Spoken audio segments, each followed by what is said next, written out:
Internacional.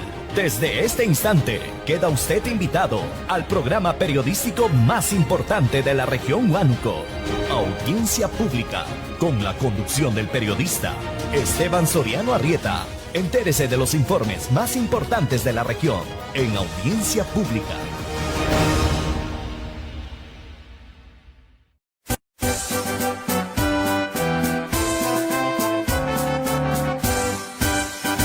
Salve Huánuco, tierra bravía, de hidalguía y sin par tradición, que hoy tus hijos de júbilo henchidos cantan loas con viva emoción, que hoy tus hijos de júbilo henchidos cantan loas con viva emoción.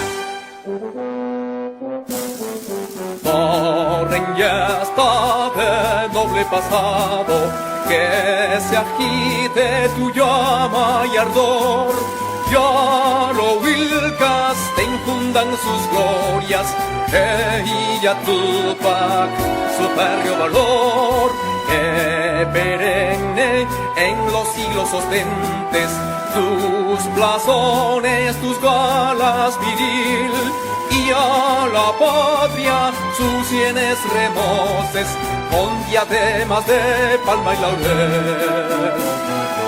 Y a la patria sus sienes remoces con diademas de palma y laurel. Salve Huánuco, tierra bravía, de hidalguía y sin par tradición, que hoy tus hijos de júbilo henchidos cantan loas con viva emoción, que hoy tus hijos de júbilo henchidos cantan loas con viva emoción.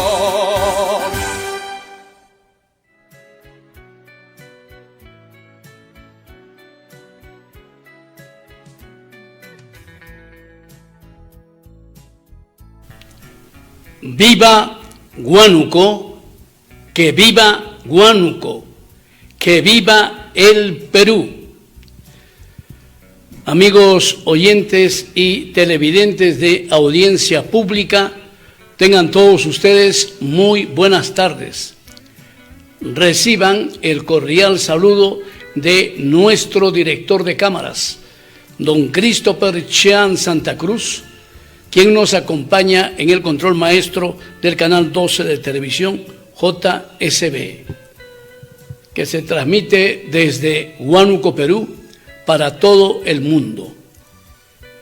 Quien tiene el gusto de hablarles, Esteban Soriano Arrieta, les damos un fuerte abrazo y un apretón de manos. Esperemos que se encuentren muy bien. Saludos a mi distinguido amigo Juanito Guamalí, de Cable Huánuco, Canal 13. Él retransmite nuestro programa Audiencia Pública de 6 de la tarde a 7 de la noche. Un abrazo a Juanito Guamalí, gerente general de Cable Huánuco. Y también saludos a Rosita Jaramillo en la provincia de 2 de Mayo, su capital, la ciudad de La Unión, Radio Chinchaysuyo, con sus filiales de Yata y Chavín de Pariarca, también transmiten nuestro programa. ¿Qué tal, amigos? Son momentos difíciles por los que estamos pasando en el país. El día de ayer, el señor Castillo recibió la prisión preventiva de 18 meses dictada por el juez Checley, un juez supremo. Posiblemente van a apelar. Y lo que más me llamó la atención, que el expresidente del Poder Judicial, Duberly Rodríguez, a quien lo conocí porque fue diputado en alguna época por Chiclayo, donde también fue presidente del Poder Judicial, de la Corte Superior. encargado de la defensa le ha conseguido que le den arresto domiciliario en su casa y con condiciones muy ventajosas. Si Aníbal Torres criticaba de que Fujimori debiera estar en la prisión, él también debería estar en la prisión, pero a él le han dado comparecencia con reglas en su casa. Pero vamos a ver qué pasará más adelante. Esta prisión preventiva y estos ataques de violencia que hay en estos momentos en el país me preocupan mucho. Recuerdo mis épocas de estudiante, de periodista en Lima, y los ataques de Sendero Luminoso y los del MRTA. Quienes pertenecen a mi generación saben que la hemos pasado mal, no la pasamos bien. Tuvimos situaciones de conflicto muy difíciles y tuvimos que afrontarlas. Recuerdo que un año nuevo, con mis compañeros de estudios, yo había hecho un canje para pasar el año nuevo en el restaurante El Palmero. El propietario era mi amigo y me dio el canje. Cuando estamos por llegar a las 12 de la noche, hubo un apagón de los tantos que hubo en Lima. Y ahora la gente de Castillo, que están defendiendo a su líder, se ha puesto a incendiar el Ministerio Público, el Poder Judicial, las comisarías, y ataques también contra el Ejército, digamos contra la Fuerza Armada. Quienes no conocen el desenvolvimiento de la Fuerza Armada, un soldado no puede estar a expensas de que lo agredan. Hay un orden de prelación. Y si ha salido la Fuerza Armada, es porque estamos en un peligro grande. Y si la Presidenta de la República, Dina Boluarte, y su Consejo de Ministros han dispuesto que haya toque de queda en 8 regiones y 15 provincias del interior del país, es porque esta situación es grave, se está saliendo de control. Y si esto ocurre en otras ciudades, en otras regiones, tendrán que dictarse las medidas pertinentes y se tendrá que cumplir con todo ello. Lamento esta situación que estamos viviendo, pero tiene que haber mano dura. El culpable del terrorismo en el Perú fue el presidente Belaúnde, porque en el año 80 su ministro era Balaguer Morales, y le dijo: señor presidente, yo fui a la conferencia, señor presidente, hay terroristas en Ayacucho. No, le dijo, solo hay abigeos, y lo renunció al ministro. Y el ministro tenía razón, porque en Ayacucho ya él tenía información de inteligencia que estaban los terroristas, que nos crearon 20 años de zozobra, desde el 80 al 90 y al 2000, y un poco más. Esos niños, del 80 al 90 y del 90 al 2000, ahora son los jóvenes de 40 y 43 años, como la de Bermejo. Y esa es la gente que ahora está liderando a todos los jóvenes y a la gente nueva que han captado para destruir el país, para destruir el Perú, destruir la democracia. El día de hoy, en el Congreso de la República, los congresistas no han querido aprobar el proyecto de ley para adelantar las elecciones. 49 votos a favor, 33 en contra y 25 abstenciones. ¿Y qué cosa más piden los congresistas de Perú Libre, los de la izquierda? Que se llame a una asamblea popular y que renuncie el presidente del Congreso. ¿Por qué? Porque si se va la señora Dina Boluarte, porque están pidiendo que ella renuncie, y han renunciado 2 ministros, de repente van a renunciar más ministros, entonces ella no debe poner su cargo a disposición. ¿Por qué tiene que renunciar? Aquí tiene que haber mano dura. Claro que hay pérdida de vidas, pero uno no puede meterse a pelear con el ejército, con la marina, con la aviación. ¿Dónde estamos? Tiene que haber un principio de autoridad, y eso es lo que se tiene que hacer. Aquí están pidiendo, pretendiendo ahora que renuncie el presidente del Congreso para que los de Perú Libre ocupen la mesa directiva y ellos se conviertan en los miembros que llamen a la Asamblea Constituyente. Y posiblemente, según su criterio, ya no haya adelanto de elecciones. Entonces, ¿en qué quedamos? ¿No dijeron que nos vamos todos? Y ahora resulta que se quedan todos, incluidos los que están haciéndole daño al país. Ese espectáculo que dio el señor Pasión Dávila, no creo que se llame señor, porque no se hace una tropelía en el Congreso de pegarle por la espalda a un congresista de apellido Burgos. Si él tiene sus diferencias a puño, como en el colegio hay que salir del Congreso, pues, que se vayan a la calle o a un ring de box y que allí arreglen sus diferencias, pero no en el hemiciclo del Congreso. Respeten la majestad de nuestro Parlamento. Yo lamento mucho esta situación. Por lo demás, muy, muy desagradable. Y espero que la gente aprenda a comportarse como debe de ser. Queremos ir avanzando con el programa y también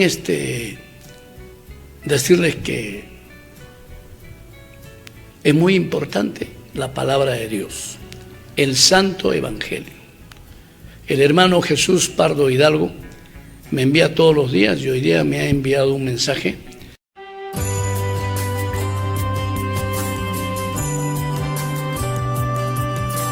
En el Evangelio de este día viernes escuchamos que Jesús dijo: ustedes mismos mandaron preguntar a Juan y él ha dado testimonio de la verdad.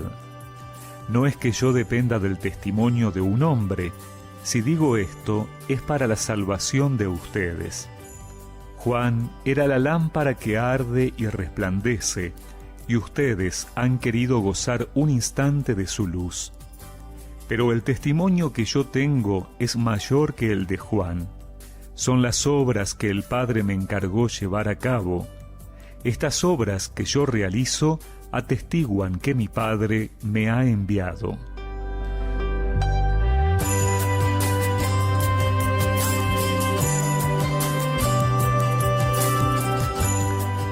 El desafío para los contemporáneos de Jesús era creer que Él fuera el Mesías, el enviado de Dios. Cuando alguien nos dice algo, a veces podemos dudar de que sea verdad. Por eso necesitamos que alguien más lo confirme. Juan el Bautista es aquel que con su predicación ha dado fe de que el reino estaba cerca y era necesario prepararse. Juan el Bautista era la lámpara que iluminaba ese camino. Pero la lámpara no es la luz. La lámpara es el instrumento y lo que ilumina realmente es la luz que ella contiene. El pueblo se había sentido atraído por esa lámpara, pero ahora es el tiempo de aceptar la luz. Jesús es la luz que realmente ilumina nuestra vida. Y si no alcanza el testimonio de un hombre, el que él tiene es mayor, porque son las obras que realiza. Hoy también nuestro desafío, como humanidad, sigue siendo creer en Jesús como el Salvador que está vivo y viene a nuestro encuentro. Todo lo que viviremos en Navidad tiene sentido solo desde allí. Si no, se convierte en un evento social más. Somos también nosotros las lámparas enviadas capaces de llevar la luz de Jesús, dando testimonio y haciendo ver sus obras. El Adviento no es solo una invitación a preparar nuestras vidas personales, también a ayudar a otros a descubrir esa estrella en medio de la noche. Señor, aquí tienes mi lámpara.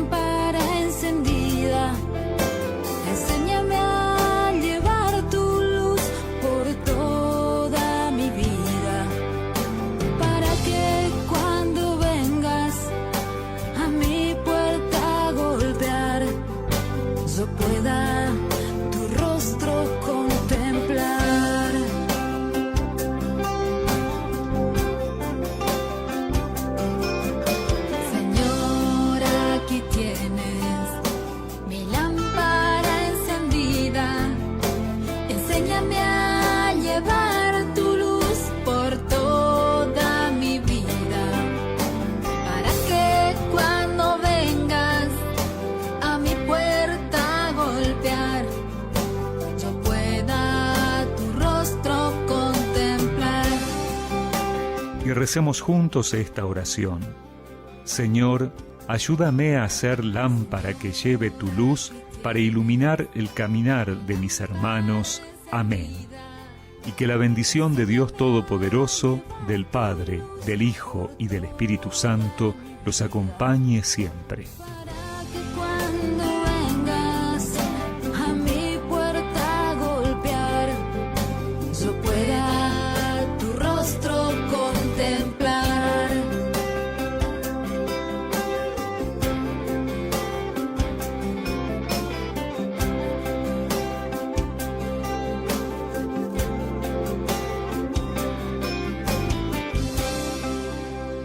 Amigo empresario emprendedor, oportunidad única. Se vende edificio a media cuadra de la Plaza Macocapa. Interconexión futura a todo Lima mediante las líneas del tren eléctrico Estación Plaza Macocapa. Interconexión a todo el Perú mediante las agencias de transporte de carga y pasajeros. Agencias ubicadas entre 2 a 5 cuadras. Zona comercial 5 minutos de Gamarra. Precio $899 por metro cuadrado. Acabado equivalente a 45% valor del mercado. Edificio rentable, funcionando, recuperación de inversión de 10 a 15 años. Teléfono de contacto.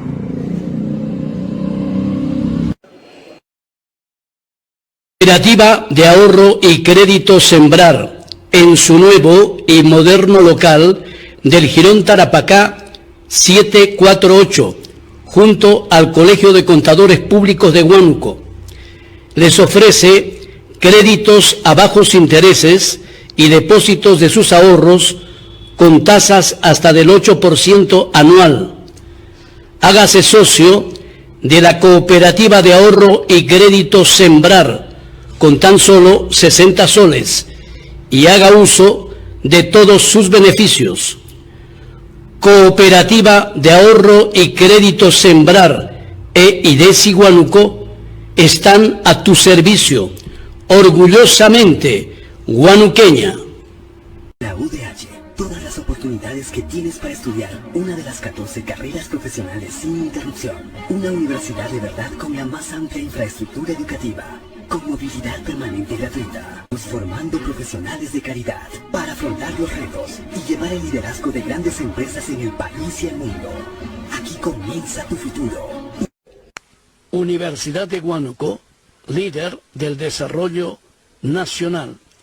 Allí están nuestros amigos, el señor rector de la Universidad de Huánuco, el doctor José Beraún Barrantes, el vicerrector administrativo, el ingeniero Jonel Melgarejo Leandro, y el señor decano de la Facultad de Derecho y Ciencias Políticas, el doctor Uladislao Ceballos Acosta.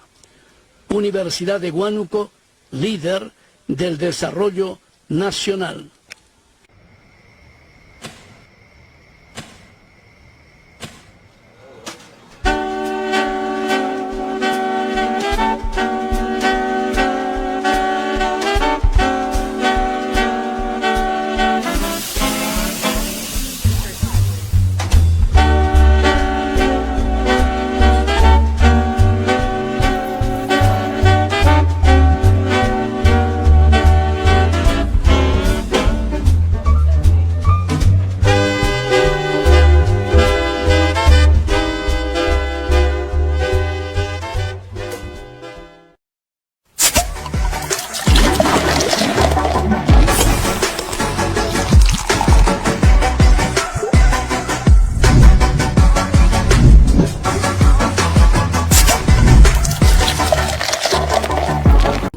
Hoy día tengo el comentario de Rosa María Palacios que se refiere a la violencia.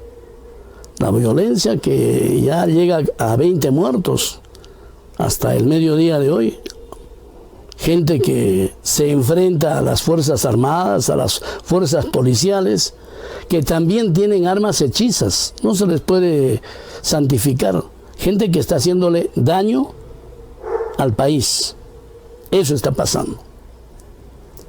Adelante con Rosa María Palacios y el tema que ella trata el día de hoy, la violencia.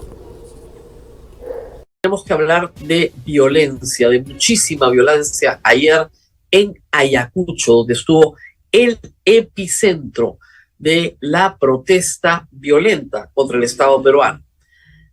Como ustedes saben, toda la semana hemos cubierto hechos muy dolorosos, pero ayer se han reportado 8 fallecidos. Desde el último reencuentro que tenemos, 8 fallecidos y 52 heridos en Ayacucho. Lo que era una protesta pacífica, lo que era una protesta con la misma agenda en todo el Perú, adelanto de elecciones, que renuncie la mesa directiva, que renuncie Dina Boluarte, que se restituya, algunos piden libertad para Pedro Castillo. Esa protesta se transforma en una protesta muy violenta cuando un grupo de ayacuchanos decide tomar el aeropuerto. Y la respuesta del ejército no pudo ser la peor. Comenzaron a disparar. Y los reportes y las imágenes que ustedes van a ver reportan que los fallecidos son de bala. En el conteo nacional ya estamos en 17 fallecidos. Pero, obviamente, hay circunstancias muy diferenciadas. En algunos casos sí se puede hablar de una bala perdida, de armas hechizas, de un atropello, de un niño que no llegó a operarse porque se le impidieron pasar. Son circunstancias diferentes. Pero cuando tenemos imágenes de soldados en posición de ataque con su arma de reglamento, disparando a matar, es porque alguien no cumplió sus órdenes. Eso tiene que quedar muy claro. Y vamos a explicarlo antes de ver las imágenes muy rápidamente. La gente que protesta no son terroristas, ¿ok? Entiendan eso. Hay otros delitos en el Código Penal. Disturbios de 6 a 8 años de pena. Contra la tranquilidad pública, de 6 a 10 años de pena. Se puede ser violento y destruir la propiedad pública, privada, causar lesiones y matar sin ser terrorista. Entonces, por favor, no utilicemos el término para aquello que no existe. Es verdad que Movadef está infiltrado, que Movadef está en el FENATE, que el FENATE está en las protestas, todo eso es verdad. Pero no te arruquiemos, por favor, a todos los ayacuchanos, para empezar. Porque los que han sentido terror ayer son los ayacuchanos, que recordaron con mucho dolor los años de la violencia que ellos tuvieron que vivir. Y de otro lado, la Fuerza Armada y la Policía Nacional está prohibida de disparar al cuerpo de un civil. El estado de emergencia no suspende el derecho a la vida ni a la salud. No me pueden lesionar ni matar, por más que ese militar o ese policía tenga un arma de reglamento. Está prohibido. Ayer se han incumplido órdenes en Ayacucho. Hay métodos para mantener el orden. Para eso se estudia y se entrena. Para eso hay entrenamiento militar y policial. Sino que a cualquiera le den una pistola y que se dedique a cuidar la seguridad pública. Pero eso no se puede porque el Estado tiene el monopolio de la violencia en institutos que se entrenan y tienen tecnología, equipamiento, estrategia para esto. Lo que ha pasado ayer en Ayacucho necesita determinación de responsables, no un tuit de condolencias como el de la señora Dina Boluarte. Determinación e identificación de los responsables. Pero ahora sí veamos algunas imágenes. Y en la tarde, como siempre, como ha pasado en tantos lugares del Perú, se quemó el Ministerio Público también en Huamanga. La sede del Ministerio Público fue vandalizada, incendiada. Esto ha sido una constante en este movimiento de quemar instituciones vinculadas con la administración de justicia, ya sea comisarías, ya sea sedes del Poder Judicial, ya sea sedes del Ministerio Público. Esto, reitero, ha sido una constante en todas las ciudades donde ha habido violencia. Siguiente, por favor, vamos ya a las imágenes que tenemos de lo que fue el rescate de heridos. Estos son miembros de la Cruz Roja rescatando heridos en las inmediaciones del aeropuerto, luego de que los que ingresaron violentamente al aeropuerto y rompieron las rejas y entraron por la zona arqueológica también, fueron atacados por Fuerzas Armadas y la población, la Cruz Roja, en fin, comenzaron a llevarlos al hospital, que evidentemente colapsó, porque no tiene las instalaciones para atender a más de 52 heridos que se tenían contabilizados por la Dirección Regional de Salud hasta ayer. Siguiente, por favor, para que sigamos compartiendo algunas imágenes que ustedes han visto, otras tal vez no.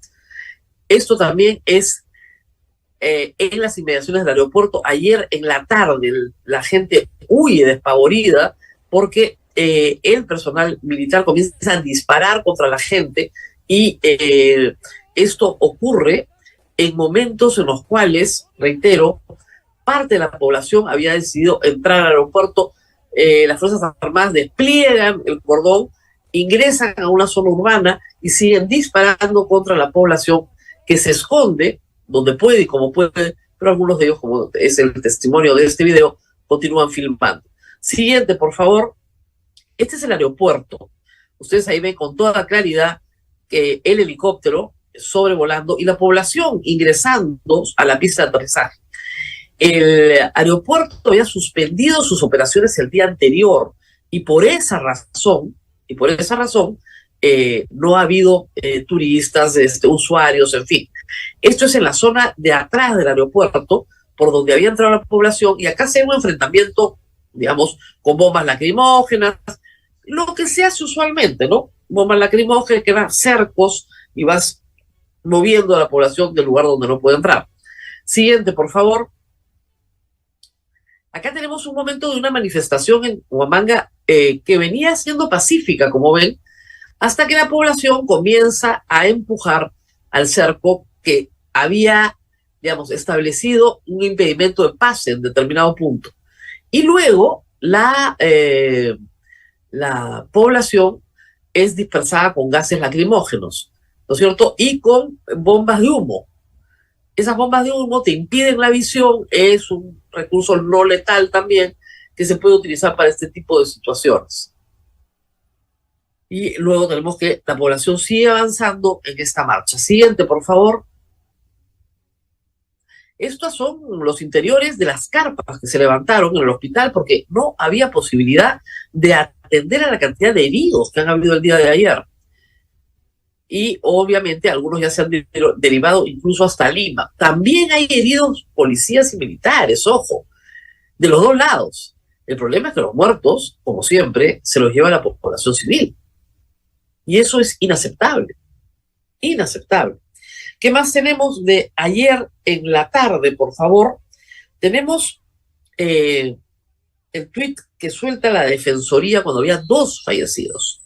Tras el fallecimiento de 2 personas y decenas de personas heridas durante el intento de toma del aeropuerto por parte de los manifestantes, exigimos al Comando Conjunto de las Fuerzas Armadas el cese inmediato del uso de armas de fuego y de bombas lacrimógenas lanzadas desde helicópteros. Es decir, la Defensoría del Pueblo, que ha estado presente ayer, ha estado muy cerca de toda esta, digamos, de toda esta tragedia.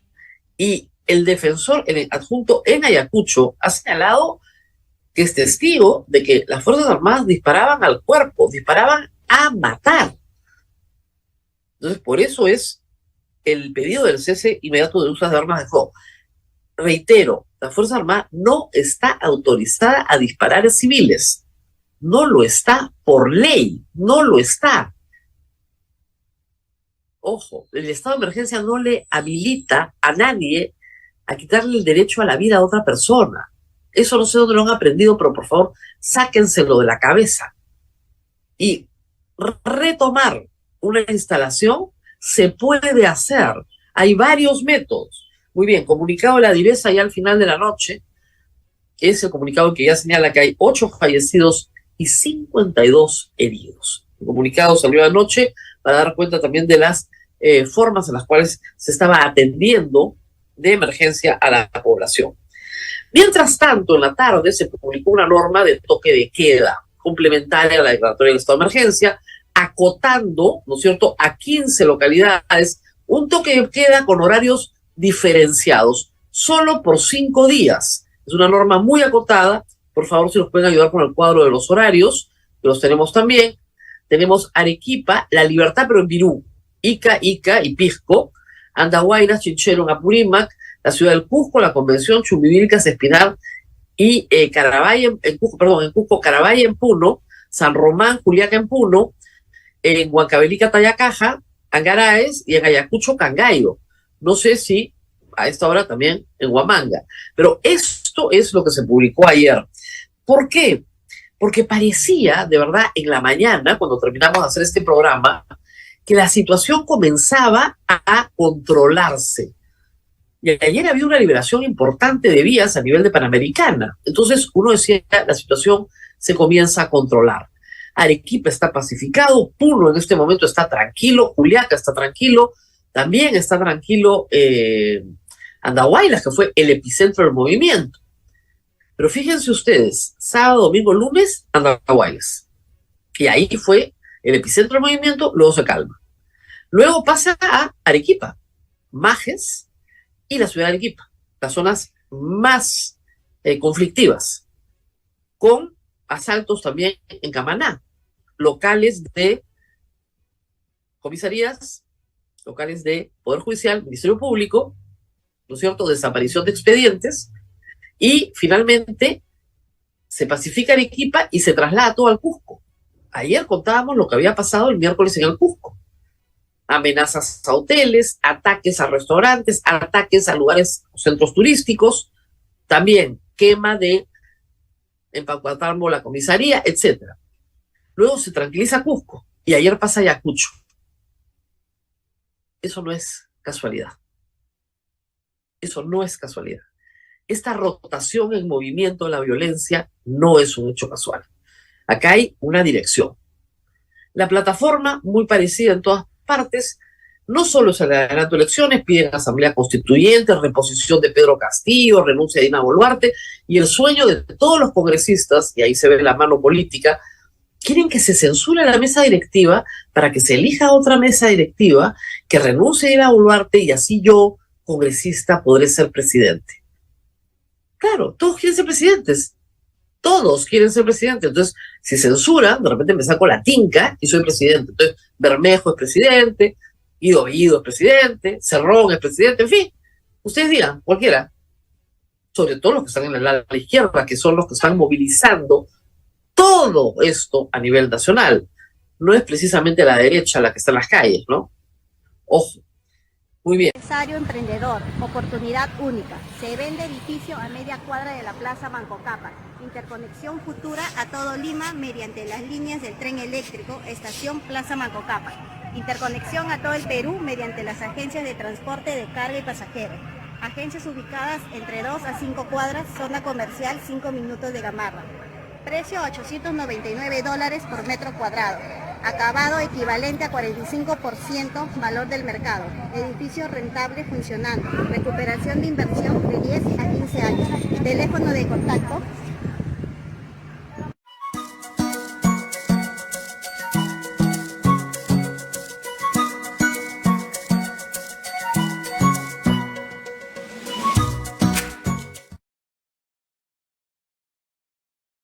Sastrería y novedades cajas. El arte del vestir. Venta de las mejores telas y casimires. Barrington, 50-50, Cardiff y Polistel. Confección y venta de vestidos para novias, ternos para novios. Venta y confección a medida de ternos para damas, caballeros y niños. Los más elegantes vestidos de noche. Y ahora, nuestro servicio de lavandería. Sastrería y novedades cajas. El arte del vestir. Girón Aptao 665. WhatsApp 962-909-922. Dieguito. Nuestra acogedora ciudad te da la bienvenida y nuestro hostal Mar Edu te invita a disfrutarla. Hospédate a unos metros de nuestra plaza de armas, en un ambiente acogedor, seguro y cómodo para tu estadía. Habitaciones cómodas y climatizadas, simples, dobles y matrimoniales, con baños privados, agua caliente, servicios de TV por cable y Wi-Fi en todas nuestras habitaciones. Que tu estadía sea placentera. Hostal Mar Edu, Girón General Prado 671. Dieguito. Cooperativa de ahorro y crédito Sembrar en su nuevo y moderno local del Jirón Tarapacá 748, junto al Colegio de Contadores Públicos de Huánuco. Les ofrece créditos a bajos intereses y depósitos de sus ahorros con tasas hasta del 8% anual. Hágase socio de la Cooperativa de Ahorro y Crédito Sembrar con tan solo 60 soles y haga uso de todos sus beneficios. Cooperativa de Ahorro y Crédito Sembrar e IDESI Huánuco están a tu servicio. Orgullosamente huanuqueña. La UDH, todas las oportunidades que tienes para estudiar una de las 14 carreras profesionales sin interrupción. Una universidad de verdad con la más amplia infraestructura educativa, con movilidad permanente y gratuita, formando profesionales de calidad para afrontar los retos y llevar el liderazgo de grandes empresas en el país y el mundo. Aquí comienza tu futuro. Universidad de Huánuco, líder del desarrollo nacional. Allí están nuestros amigos, el señor rector de la Universidad de Huánuco, el doctor José Beraún Barrantes, el vicerrector administrativo, el ingeniero Jonel Melgarejo Leandro, y el señor decano de la Facultad de Derecho y Ciencias Políticas, el doctor Uladislao Ceballos Acosta.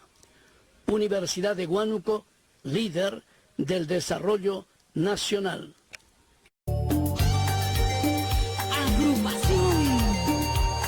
La firma Huánuco.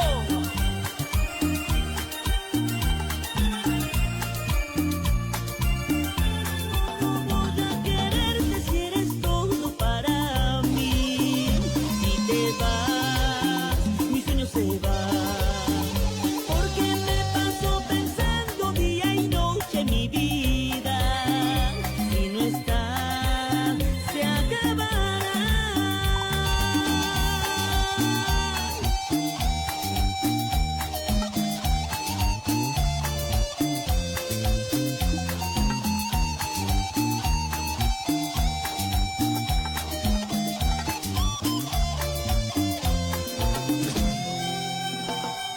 Franklin Flores, este es su grupo, La Firma.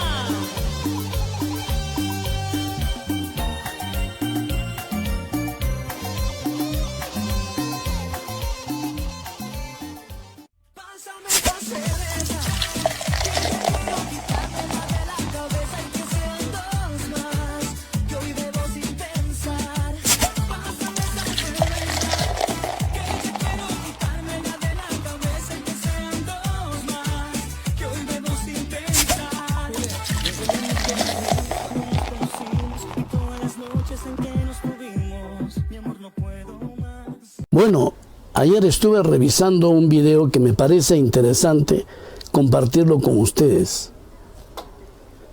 Es de Philip Butters, que entrevistó al exministro de Fujimori, expresidente del Consejo de Ministros, etcétera, al doctor Francisco Tudela, a quien lo conozco, es generacional mío. Y la verdad que ha dicho cosas muy ciertas de lo que está pasando en el país, de toda la maquinaria que han armado estos sinvergüenzas que quieren ver destruido al Perú. Quieren que el Perú se vuelva Venezuela, que se vuelva Colombia, que se vuelva Bolivia, que se vuelva Cuba, y allí también se han metido otros países y sus ministros. Y creo que ha hecho muy bien la canciller peruana en llamar en consulta a nuestros ministros que están en el extranjero, porque si no, habrá que romper relaciones diplomáticas con esos países que no guardan la debida compostura diplomática. Ellos no pueden meterse en nuestros problemas internos. No lo deben hacer, por si acaso. Es bueno que lo sepan. Malas noches. La situación del Perú es en extremo grave. Y lo preocupante, y la idea es ocuparnos de los problemas, no preocuparnos, es que la inmensa mayoría del Perú no lo entiende. Estamos ante un ataque subversivo, escalado y organizado. Tengo acá información detallada de toda la situación de seguridad en el Perú, la cual no se puede hacer pública.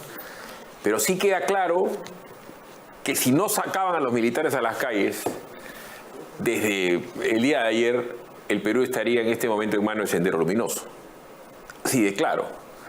Hoy en día tienen jaques importantísimos en Arequipa, Ayacucho, Cusco y Puno.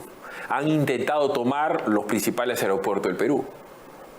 Han intentado tomar la central hidroeléctrica de Almantaro, el gas de Camisea, hidroeléctricas, lugares de potabilización de agua, puentes, caminos, carreteras. Hay bloqueos en todo el Perú. El Perú está bajo fuego. Estamos ante un ataque feroz de Sendero Luminoso con fuerzas combinadas de ex-MRTA. Esa es la realidad. Esa es la realidad. Si no salen estos 15.000 efectivos y probablemente mañana salgan 5.000 u 8.000 más, además de la Fuerza de Operaciones Especiales que tienen que corretear a los cabecillas de esto, la situación sería gravísima. En Ayacucho han habido muertos porque ha reaccionado la policía. Si el policía te dice que pares, la gente no para. Pero si el militar te dice que pares y se te ocurre atacar, te va a disparar, y eso es lo que ha pasado el día de hoy. Porque es totalmente diferente la actitud, el entrenamiento y el predicamento del militar. Están viendo imágenes que cuando querían tomar un grifo es tener 50 coches bombas. Porque si revientan el grifo, es peor que Tarata. Peor que Tarata. Si toman un aeropuerto y tienen rehenes, es peor que la Embajada de Japón. Es exactamente lo mismo, pero a escala nacional. Han querido tomar, para que quede claro, 7, 8, 9 embajadas de Japón. Porque si tomas un aeropuerto con turistas y avión con rehenes, es una mezcla de lo que pasó en la casa de Morihisa Aoki y además en Tebe. El Perú estaba bajo fuego, el Perú está en una situación de guerra. Es tal cual. Entonces, hemos invitado a una persona que ha vivido los estragos de la guerra, que ha sido rehén del MRTA, que ha sido canciller de la República, para darle una visión interna y externa a una situación gravísima en el Perú. Lima está controlada hasta donde se ha podido, pero Lima no es el Perú. Pancho Tudela, ¿cómo estás? Buenas noches. Muy buenas noches, Philip. Gracias por la invitación. Si fueras tan amable, ¿qué tan grave ves tú la situación? Bueno, lo que yo veo es que esto no son motines, no son paros, no es una insurrección inorgánica. Estamos frente a un ataque organizado, revolucionario, comunista.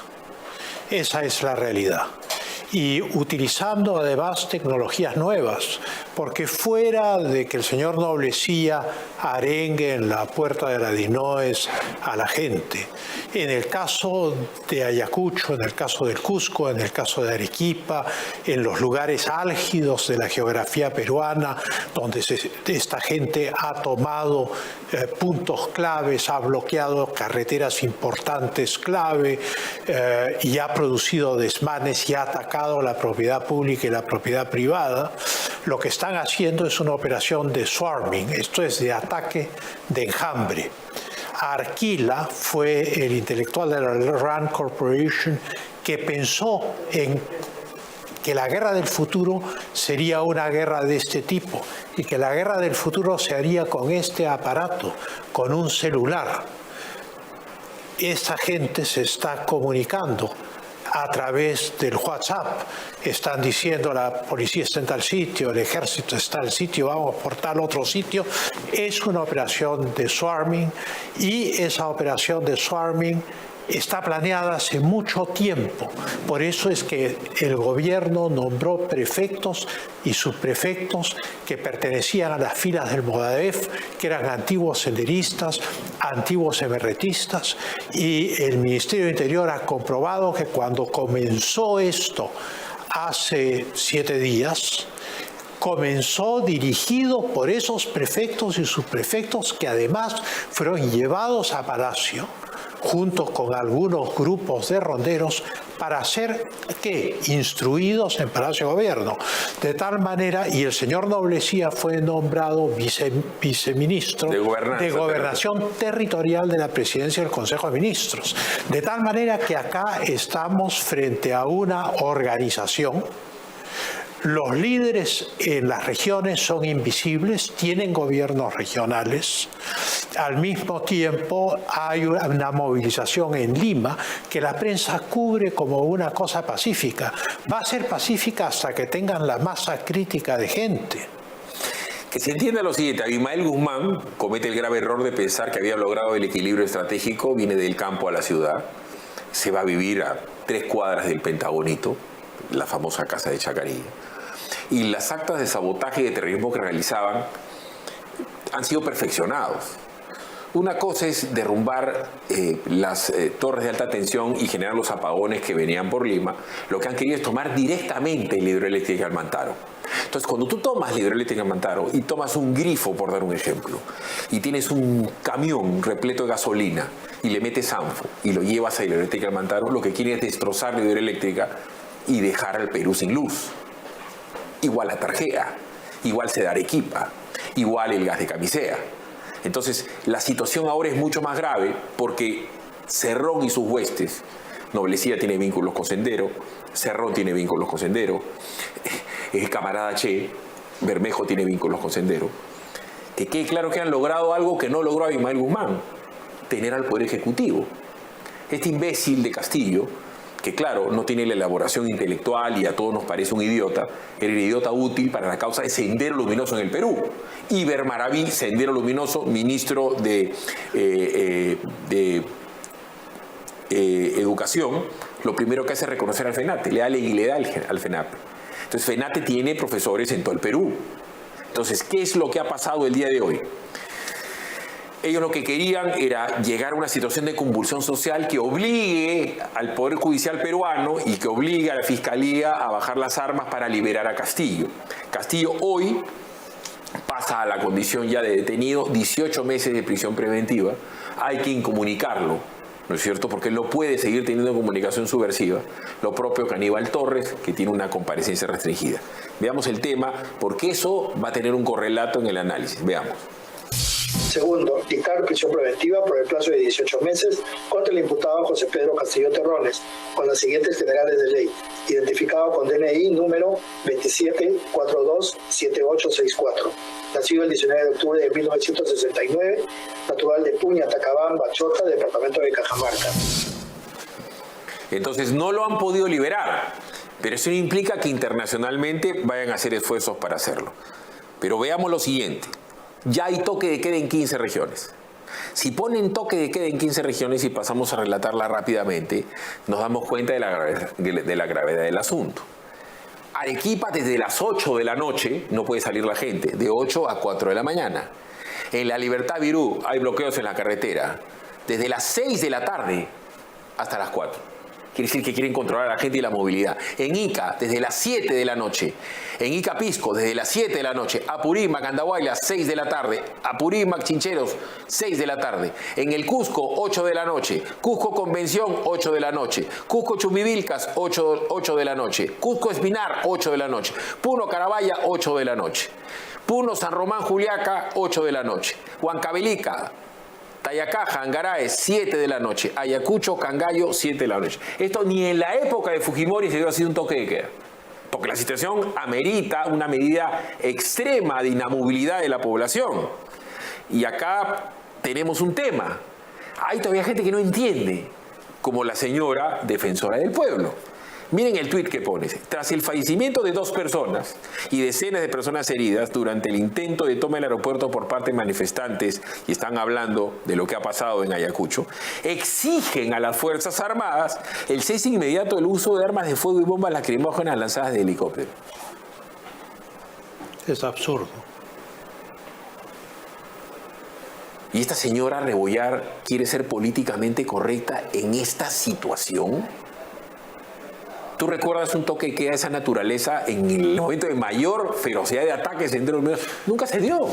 Los toques de queda empezaron en el Perú en febrero de 1975, cuando la policía tuvo una sublevación en Radio Patrulla y luego hubieron saqueos en Lima.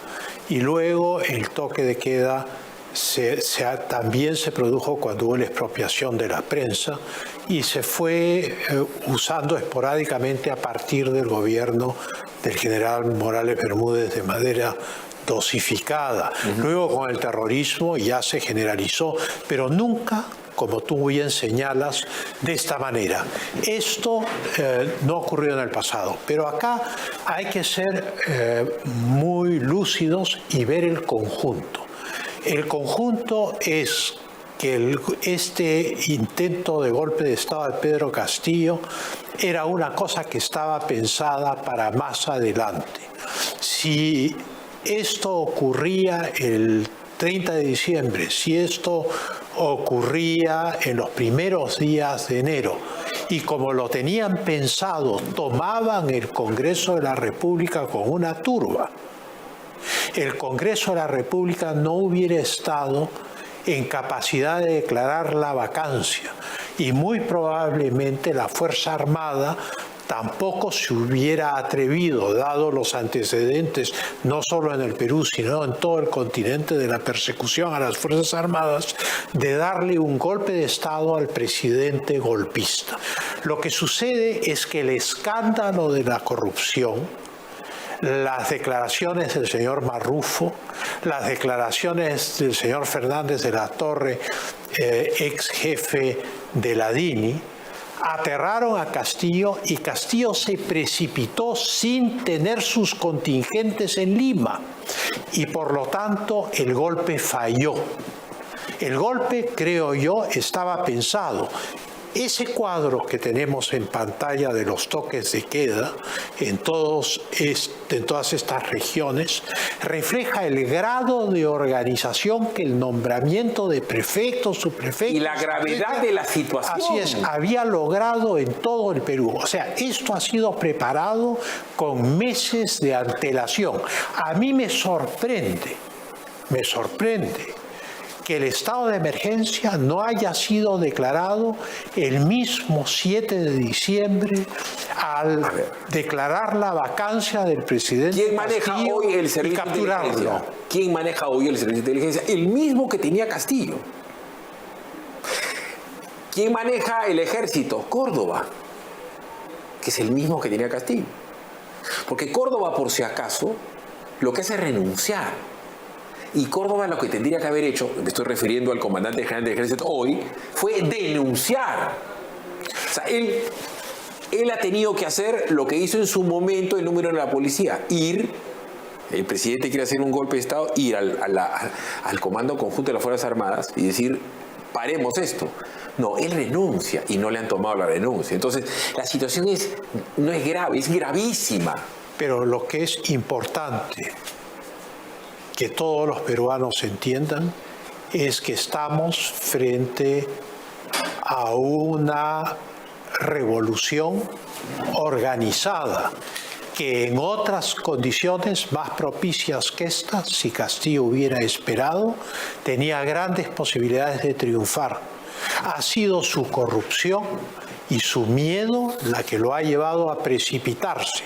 Pero el que se haya precipitado y su golpe de Estado haya fallado, no ha desmontado la organización que ha sido construida a lo largo de meses desde el Poder Ejecutivo, no solo por Castillo, sino también por gente de su partido, por los organizadores de su partido y por quienes lo pusieron a él en el poder. Y han ido tomando posiciones en ministerios, organismos públicos descentralizados, gobiernos regionales que le son afines, ideológica y funcionalmente.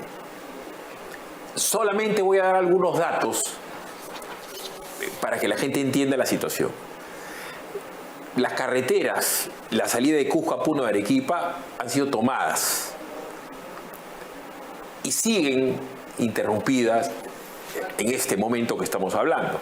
La salida de Ica a Lima, salidas hacia Cusco y Puno, continúan bloqueadas. Chala, Carabirí, no va a haber combustible en Arequipa en 48 horas, porque es peligrosísimo el que entre un camión con gasolina y sea tomado por subversivos. El camión se convierte en una bomba. Entiendan, estamos ante un fenómeno terrorista. La bomba que destroza Tarata, ya, esto lo quieren hacer por 80, porque están en todo el Perú tratando de tomar un camión cisterna. Y ese camión cisterna se convierte en una bomba. Por Dios santo, ese es el punto. Entonces, esto es en Arequipa. La situación es absolutamente complicada. Tengo la situación de Madre de Dios en el Cusco. Bloqueo con llantas, piquetes, personas de diferentes sectores de la ciudad del Cusco. En la interoceánica, kilómetro 10, kilómetro 5 de la carretera norte. Corpac ha cerrado el aeropuerto de Blascatete. Eso quiere decir que estás incomunicado. La vía aérea incomunicada. Eso está pasando en este momento. Han bloqueado todo el corredor minero. Han querido tomar el gas de camisea. ¿Ustedes se imaginan lo que es que pongas una bomba ahí y que lo destroces? Esto es algo mucho más feroz y organizado que lo que hizo Abimael Guzmán, porque el Ejército Guerrillero Popular ya aprendió la lección. Está obrando otra vez el Ejército Guerrillero Popular y los organismos de apoyo han cambiado de nombre. FENATE, antes podría llamarse, no sé, Socorro Popular. Entonces, y acá tengo información de todo el Perú, Puno. Incendian la unidad del peaje de la carretera interoceánica en el distrito de Sangabán. Los puentes se encuentran bloqueados con fierros soldados, asimismo el peaje de Caracoto Puno. O sea, estamos ante una situación hiper complicada. Y Fernando del Rincón también tuvo una transmisión muy importante sobre los 2 días de emergencia en el Perú, sobre los 18 meses de prisión preventiva de Castillo, y sobre la situación que se está viviendo en nuestro país, que es una situación bastante crítica. Estamos dando una imagen al mundo muy desagradable. Escuchaba en la mañana y al mediodía que muchas personas que habían venido de otros países, que estaban un grupo en Arequipa, otro grupo en el Cusco, otro grupo en Puno, pidiendo ayuda con vuelos humanitarios, pidiendo ayuda para poder volverse a sus países, porque ya no tienen plata para pagar su hotel, para pagar su comida. Están viviendo una situación muy difícil y creo que aquí se tiene que hacer algo. Se tiene que hacer algo y la Presidenta de la República debe hacer algo. Adelante con Fernando del Rincón. Y miren, el segundo día del estado de emergencia nacional, porque era un estado de emergencia nacional en el Perú, el gobierno de Dina Boluarte se debate, como le decía, entre la apertura al diálogo con los manifestantes, ¿sí?, y la necesidad de garantizar el orden, la seguridad y la gobernabilidad en el país. Y yo le sumaría el tema de las elecciones adelantadas. Son 3 grandes escenarios que hoy por hoy enfrenta la presidenta del Perú, ¿no? Y el legislativo también, por supuesto. Diálogo con manifestantes, pacificar el país, garantizar orden, seguridad y gobernabilidad en el país y mover la agenda hacia adelante con el tema de las elecciones. Pero, pues con el tema de la seguridad no les quedó de otra, como ya le decía, más que ordenar toque de queda o inmovilización social, como quiera llamar. Ya le decía yo, por 5 días, esto es obligatorio, no es opcional. Toque de queda o inmovilización social obligatoria por 5 días en 15 provincias de 8 regiones. La capital, Lima, quedó excluida, pero dígame usted si no es suficiente, ¿no? Estamos hablando de 8 regiones, de 15 provincias. ¿Y por qué lo están haciendo? Bueno, es que las protestas están dejando, de momento, al menos, en los números que tenemos registrados y que podemos comprobar y que vienen de fuente oficial, 14 personas fallecidas. Esto viene del Ministerio de Salud. Al menos 14 personas fallecidas por las protestas, de acuerdo al Ministerio de Salud. Más de 340 personas heridas, esto de acuerdo a la Defensoría del Pueblo.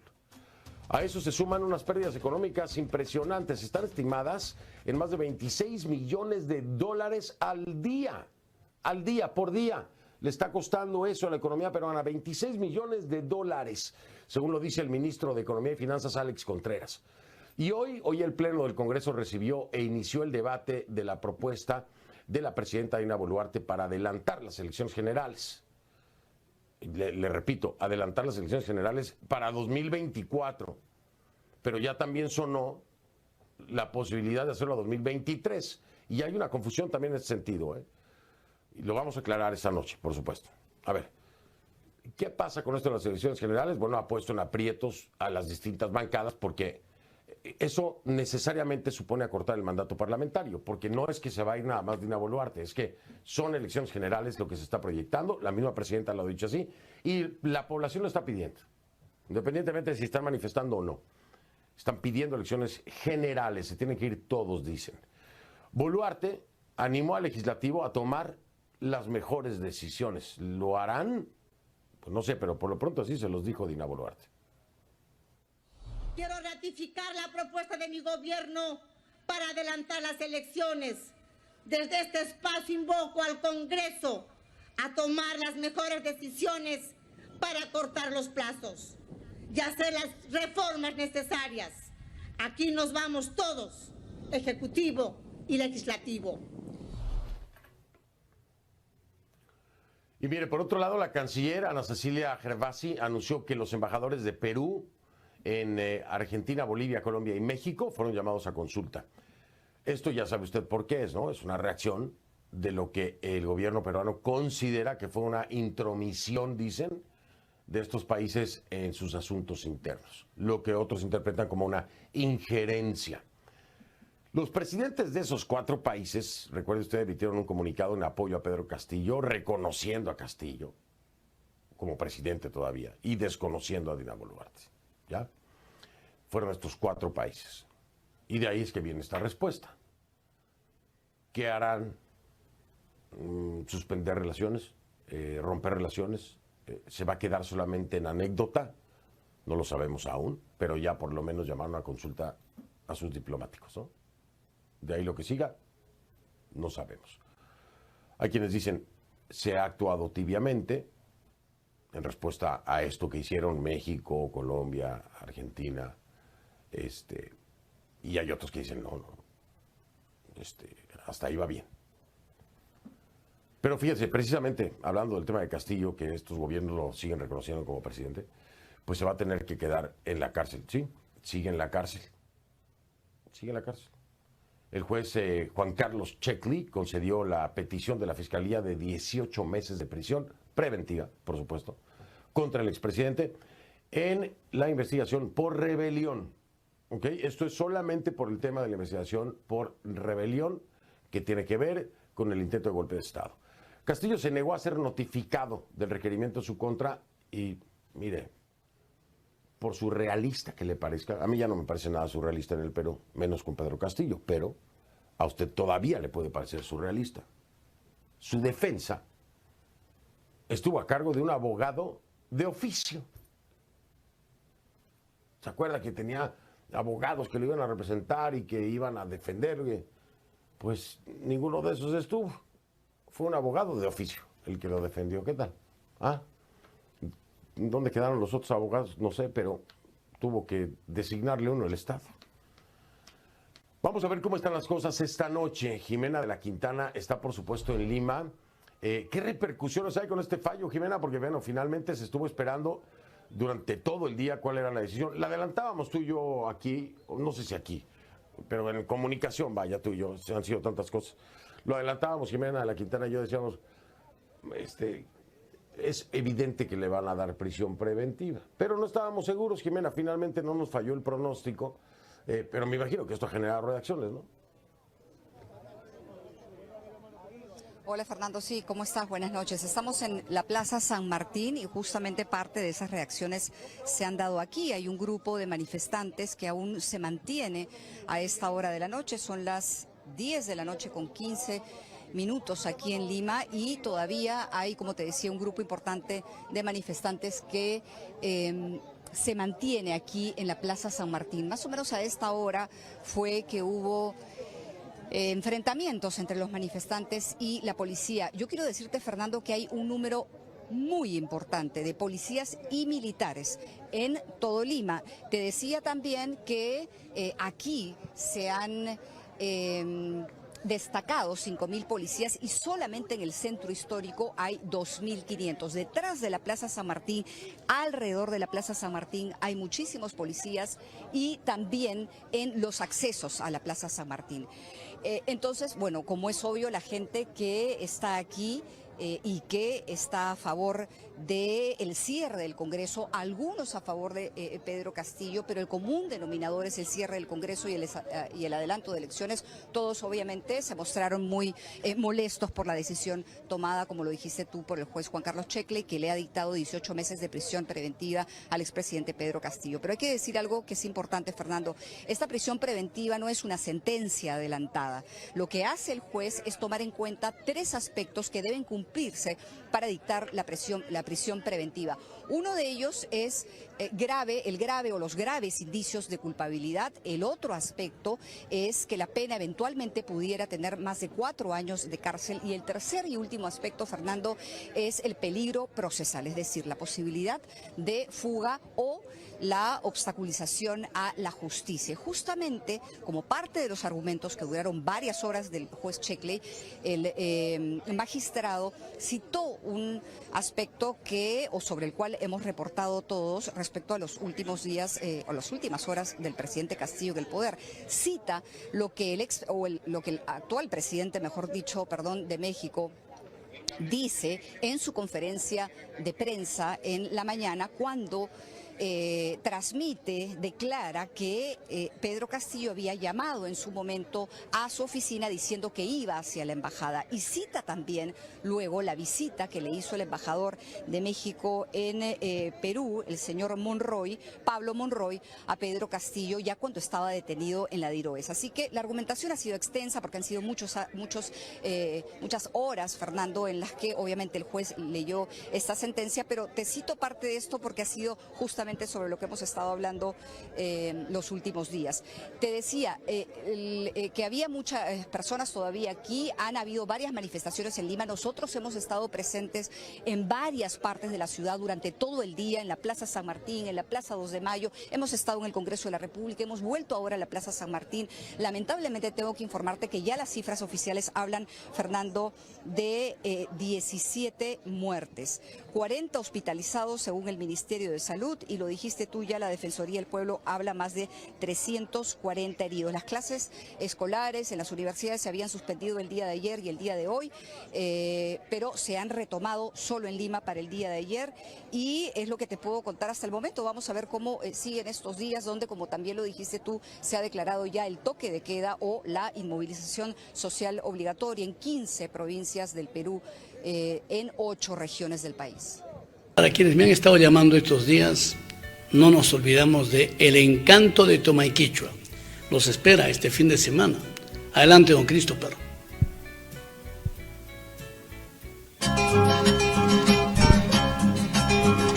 Encanto de Tomaiquichua los espera diariamente con los platos típicos de la región. Don Euler del Castillo los espera de lunes a domingo y por supuesto con una cordial atención. Los platos típicos de nuestra región: la pachamanca, el picante de cuy, el locro de gallina y todas las delicias que usted pueda tener. No se olvide. El Encanto de Tomaiquichua los espera diariamente con los platos típicos de la región. Don Euler del Castillo los espera de lunes a domingo y por supuesto con una cordial atención. Los platos típicos de nuestra región: la pachamanca, el picante de cuy, el locro de gallina y todas las delicias que usted pueda tener.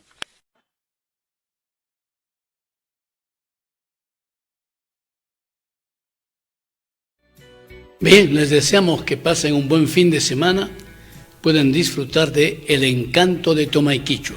Y ahora sí, le damos las gracias a nombre de nuestro director de cámaras, don Christopher Chan Santa Cruz. Christopher Chan Santa Cruz en el control maestro y por supuesto a través del megacable canal 12 de Huánuco, y quien tuvo el gusto de hablarles, Esteban Soriano Arrieta. Nos despedimos, Dios mediante, hasta el día de lunes, ¿no? El lunes estamos, íbamos a decir mañana. El lunes estamos con ustedes. Bien, gracias, buen provecho, permiso, hasta el día lunes, 2 de la tarde. Muchas gracias. Audiencia Pública, el informativo comentado más importante de la región, con el acontecer nacional e internacional, con la conducción del periodista Esteban Soriano Arrieta. Entérese antes de los informes más impactantes de la región.